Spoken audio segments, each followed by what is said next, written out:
Jake Paul looks to be turning his attention to Julio Cesar Chavez Jr. I like it a lot. I like it a lot. The number one thing that Jake Paul needs to continue to do is tell the truth. As long as he keeps telling the truth, he's keeping his haters at bay. And they don't want to stay at bay. They're dogs. They want to be let off the chain. They're looking to come. They're staring at him. They're watching him. Even the ones that pretended to be his friends and wanted him to sign a bout agreement to fight Will Fury just so the very next day they could come in and bury that fight. He keeps them at bay when he tells the truth. Look, Jake Paul has now called out Cesar Chavez. We'll see where in the hell that goes. But it's the first name that's been inserted that is realistic, that is possible, and that fits the criteria of the number one thing that Jake is looking to do right now, which is to stop everybody from saying he hasn't fought a boxer. I like the idea that he called out Chavez. I like that fight. I fully understand it, and Chavez is coming off a loss. Nobody in Jake's spot, a main event, a star, whether you guys like it or not, a star calls out a guy who's coming off a loss. Why did Jake do it? Well, because that doesn't have anything to do with it. There's nothing to do with it. One of the great interviews that Jake Paul ever did was very early in his boxing career when he said, "Bring me a worthy opponent." Now that sounded like he was being like every other weirdo out there. I'm the greatest thing, like worthy opponent. But no, he qualified that. He finished the thought. After he said the worthy opponent, he said, not a top guy in the world. I'm not a top guy in the world. Bring me somebody who's willing to work hard, who's tough, who's durable, who wants an opportunity and wants to get their name out there. I'll never forget when he said that because it changed everything. It changed everything. And it showed that he has an understanding. It shows that he has a love of the sport. It showed that he's not looking to come out and take all the thunder from everybody else. He's looking to go out there in a sport that he's willing to sacrifice and has prepared for. And he wants a worthy opponent. I loved it. But he got away from that for a little bit. I'm going way back. This was right on early in the experiment. He's now talking about a guy who just got beat by Anderson Silva. Anderson Silva versus Jake Paul is a mega fight. For sure it is. It would just have a ton of interest. I personally believe that Anderson is being saved for Logan Paul. So for Jake to not come in and try to take something that his brother wants, cool move. And Chavez Jr. does check, for sure, the box of a legitimate boxer. He's a very legitimate boxer. And that's the only word that needs to be paid attention to here. It does not mean to be the best boxer, the GOAT boxer, the champion boxer. It needs to be a legitimate boxer. Because as much as Jake believes in himself, he's also very aware of himself. He's very aware that I think I can do this. Let me keep taking little steps in that direction. And the first little step he took was a monumental step at the time, which was to put the gloves on and step in there in front of the world. That did not matter who the opponent was. He had to overcome that, and very few people do. I was 28 years old when I met my first boxer. I was a professional fighter. I lived at the Olympic Training Center that had a boxing program. I was 28 when I met a guy who had been in the ring and actually boxed with somebody else. 28 years old. I was in boxing training and had been since 19. I still hadn't met a guy that actually stepped in there and did that.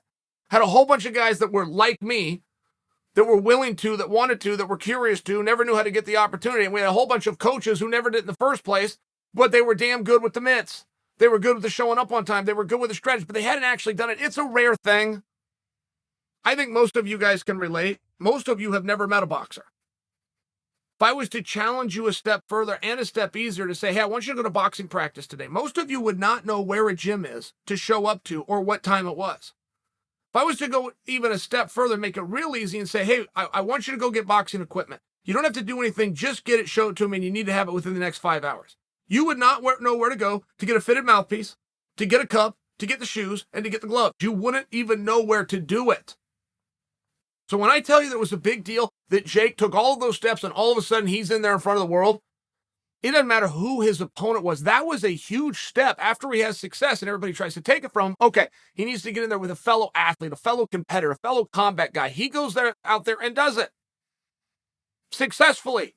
Then he takes a huge leap, which he had absolutely no business doing, getting in there with a former world champion. So when you look at these gains and you don't want to give Paul credit, you're just being a little bit of a jerk. And Paul now needs one thing, which is a legitimate boxer. Chavez is most definitely that. And I respect the fact that Paul is not trying to fast track his career over his skis. The steps and the gains that he has already taken are monumental. But at some point, you got to slow that just a little bit. And Chavez Jr. would represent a lot. I would imagine Chavez Jr. would beat him. I would imagine Chavez Jr. will beat him easily and win every single round. But it is Jake Paul, who has something special.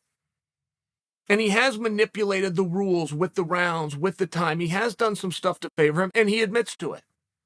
It appears that he was larger than Tyron Woodley. I know that they weighed in, but I haven't seen it. And I've talked to many people that say how much bigger he was than Tyron Woodley, even though they weighed in. Nobody seems to know what that scale said for whatever weird reason. It's like one of these things that nobody knows what the discrepancy was, but he looked bigger. Okay, fine.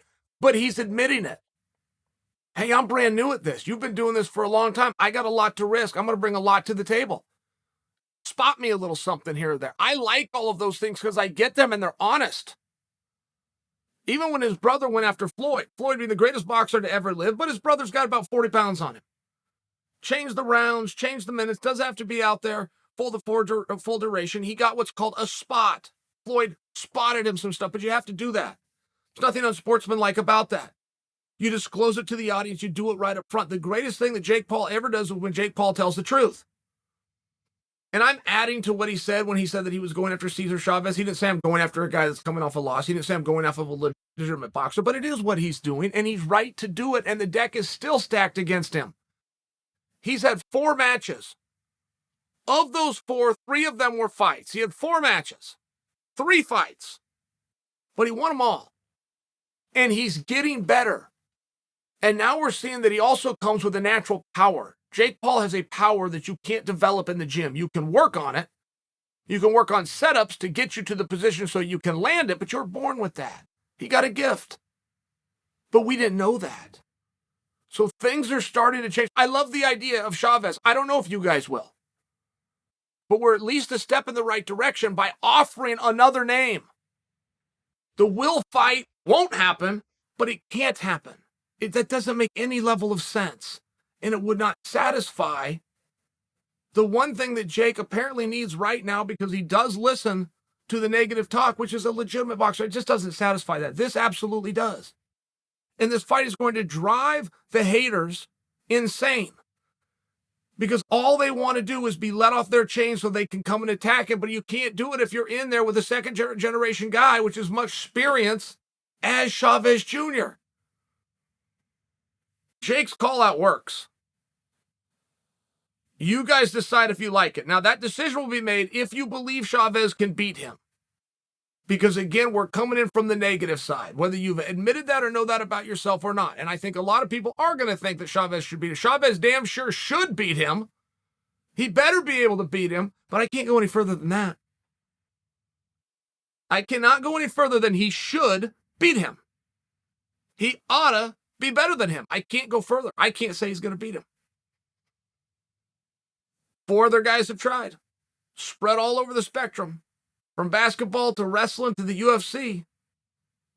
4 up, 4 down. Who's next for Jake Paul? I hope, as of now, it's Chavez Jr.